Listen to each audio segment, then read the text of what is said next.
Blizzard warning in effect from noon Sunday to 4 p.m. Alaska Standard Time Monday. What? Blizzard conditions expected. Total snow accumulations of 18 to 33 inches. Winds gusting as high as 55 miles per hour. Blowing snow with visibilities reduced to 1/4 mile. Where?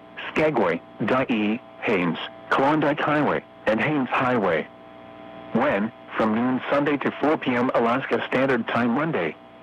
Impacts. Travel could be very difficult to impossible. Widespread blowing snow will significantly reduce visibility. Strong winds could cause tree damage. Additional details. Winds and snow will start to increase on afternoon and will continue through some night and into Monday. Winds and snow will start to diminish on Monday. Highest winds and lowest visibilities will be in Skagway, on the Klondike Highway, and near Haines.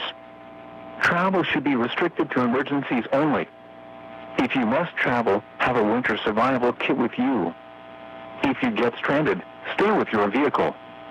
For the latest road conditions, call 511 or visit 511alaska.gov.